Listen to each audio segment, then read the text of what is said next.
Chapter 10, A Very Long Day. Bat was right. It was a long day. The rain that had been threatening came, and after they ate lunch, the students put on rain gear to splash in puddles. Bat did not like getting wet. He didn't like it at all. It made his clothes feel sticky and itchy and uncomfortable. Mr. Grayson knew that Bat didn't like to get wet. So even though the Saw Wet School's philosophy said that students should go outside, rain or shine or snow, he asked Bat, "Would you like to spend recess helping me clean Baby Cake's enclosure?" "Yes," said Bat. Mr. Grayson got a trash bag, and Bat scooped the old straw into it. Then they laid out a fresh batch of straw. It smelled like summertime and sunshine. Baby Cakes hopped over to the straw and sniffed it. "She looks happy," Mr. Grayson said. "She looks exactly the same as she always does," Bat answered. Mr. Grayson laughed. Grown-ups were always laughing at things that Bat didn't think were funny, but it didn't bother Bat very much when Mr. Grayson did it. Julio, a fourth grader, who everyone said was a natural athlete, came into the class. "Mr. Grayson," he said, "Principal Martinez wants to know if you're still going to teach yoga." Sure, Mr. Grayson said. "Tell her I'm all ready to start." Then he said, "Julio, I think you've grown a foot taller since I've seen you." Julio shrugged. "Not that much," he said, "but I've grown an inch since winter break."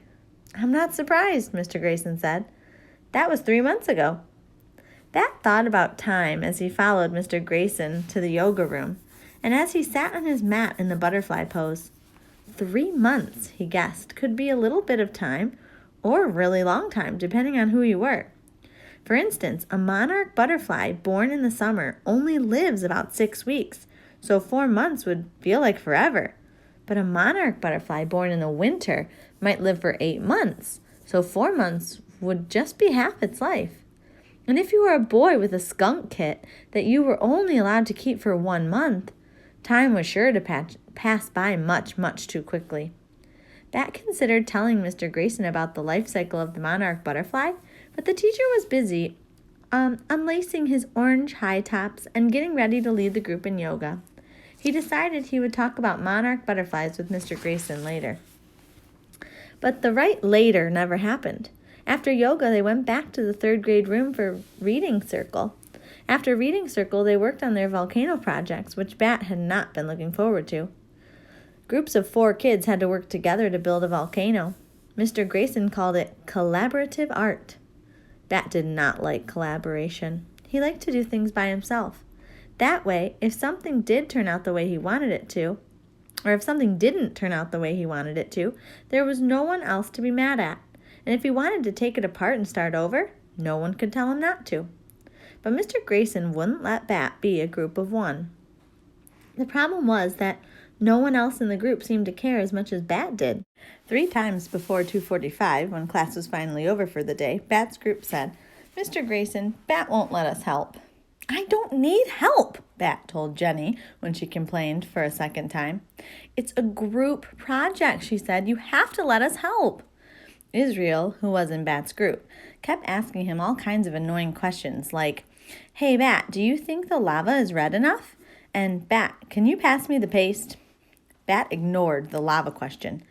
But about the paste, he said, "Glue works better than paste. The paste gets all weird and flaky when it dries." "Okay," said Israel. "Pass me the glue then." "I'm using the glue," Bat said. Things would go much more smoothly, Bat thought, if the other kids would stop asking questions and interfering. Just let him get on with his job. By the time Miss Kiko rang the end of the day bell from the hallway, Bat's left eye felt twitchy. All he wanted to do was climb into Mom's car and go home to his own room. But when he walked outside, he didn't see Mom's burgundy station wagon. Instead, he saw Dad's yellow sports car, and he remembered with a heavy sigh that today was an every other Friday, and he wouldn't get to see his own room or the baby kit for 3 long days. If Bat were a mayfly, he wouldn't even live that long. Chapter 11, Apartment 2A. "Hey, Sport," said Dad. Bat didn't like being called Sport because he didn't like playing sports or watching sports. Bat liked being called Bat because he liked playing with animals and reading about animals and watching videos about animals. But Dad didn't like calling him Bat.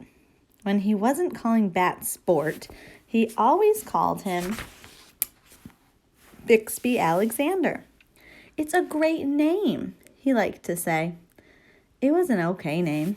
Bat's first name, Bixby, had been his mother's last name before she got married. Now that she and Dad were divorced, she could have made it her last name again, but she kept Tam instead because she said, "I gave Bixby to you, and you get to keep it." Bat's middle name, Alexander, was the same as his dad's middle name. And all four of them, Dad, Mom, Janie, and Bat, were Tams, even though they didn't all live together in one house. The rain had turned into a gentle mist, and Dad had his windshield wipers turned on to their lowest settings. "You know what we need on a chilly day like this?" Dad asked. "What?" Bat replied. "Well, I was thinking that after we pick up your sister, we could all go to Coco's to get some hot chocolate. Do you like that idea?" Coco's was the name of Bat's favorite coffee shop downtown. It was nestled in between a bookstore that also sold stuffed animals and a shoe store. "Okay," said Bat.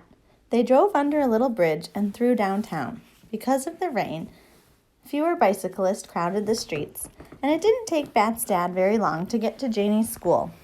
Bat recognized her right away. She was standing near the corner wearing her bright yellow rain slicker. Bat admired "Hi, the Dad," way said she Janie. looked like She tossed a her backpack shiny into yellow the seat sun. next to Bat, and then slid into the front seat, slamming the door. "Hello, my girl. How was your day?" Bat relaxed in the back seat as Janie told Dad about her day. He didn't listen to the word of what she was saying, but he liked the way her voice went up and down like music. Dad's voice was nice too. It was lower than Janie's, and it didn't go up and down very much. It was like a straight line. At Coco's, Bat spilled some of his hot chocolate on his shirt when he took off the lid to add cinnamon. "Be careful, Sport," Dad said, which was a dumb thing to say because the hot chocolate was already spilled, and being careful now wouldn't unspill it. Bat couldn't enjoy the taste of his drink at all because the only thing he could think about was the wet, uncomfortable stain on his shirt. Dad's apartment was in a complex that had a pool and a workout room. Kids under 13 weren't allowed to use the workout equipment, which Bat thought was unfair. He really wanted to try the treadmill. The apartment was on the second floor. There was an elevator, but Bat preferred to take the stairs. He liked them because there were 2 sets of 11 stairs, and 11 was his favorite number. One day he would be 11, which felt like an exciting thing to be. At the top of the stairs, they turned right and walked around the corner. Then Dad unlocked the door of apartment 2A, and they all went inside. "Home sweet home," said Dad. It didn't feel like home, and it didn't smell sweet. "It smells like onions in here," Janie said, wrinkling her nose. "That's because the slow cooker made dinner for us," Dad said. "Chili." Bat didn't like chili. Dad knew he didn't like it. Bat didn't like mushy foods, except for oatmeal with brown sugar. "I don't like chili," Bat said. "Maybe you'll like it tonight," Dad answered. "I tried a new recipe." Unless the new recipe was for a chili that didn't include any chili, Bat would not like it. Bat sighed and shrugged off his backpack. It was going to be a long Chapter 12, weekend. Finally. On Monday afternoon, after Miss Kiko rang the bell, Bat walked outside as fast as he could without running. Running was not allowed in the school hallway. Bat couldn't wait to go home to his very own room. He couldn't wait to see the baby kit again. He had called Mom every day to ask about the kit. She had called him each night to tell him a story before he went to sleep. But now, finally, he would get to see the kit and smell its fur and feed it with the dropper. And maybe Mom would even let him name the kit. He had thought all weekend about a good name, and he thought he finally had the perfect one. He couldn't wait to tell Mom. But Mom's burgundy station wagon wasn't in the line of waiting cars. Israel's mom was there in her tall blue van, and Jenny Pearson's grandmother was there in her little green bug. One by one, Bat watched his classmates climb into cars. Blue cars, white cars, black cars, clean cars, and dirty cars. No Mom car. Suddenly, Bat felt a hand on his shoulder. It was a man's hand with 3 silver rings. Mr. Grayson's hand. "Your mother must be running late, huh, Bat?" asked Mr. Grayson. Up close like this, Bat noticed a line of hard, short little hairs just sprouting above his teacher's upper lip. Was Mr. Grayson trying to grow a mustache? Mr. Grayson, Bat said, did you know that gorillas can catch human colds and other illnesses? Is that so? Said Mr. Grayson. It is, said Bat. Sometimes when Bat was nervous about something, like right now when he was nervous about where his mother was and why she was late, he would think of interesting animal facts. Well, did you know, said Mr. Grayson, that if you lift a kangaroo's tail off the ground, it can't hop? Yes, said Bat. Doesn't everyone know that? Mr. Grayson laughed. The stubby little hairs above his lip bobbed up and down. Maybe so, he said. Bat considered whether he should tell Mr. Grayson that his mustache looked a lot like a caterpillar. But just then Mom pulled up in her burgundy wagon. She waved and honked her normal 3 friendly honks. There she is, said Mr. Grayson. I know, said Bat. I can see her. Mr. Grayson sighed and rubbed his fingers along his upper lip. Okay, Bat, he said. Have a good afternoon. He waved at Bat's mom before walking away, across the parking lot to his own car. It was a little orange coupe, all usually dusty, but clean today because of the rain over the weekend.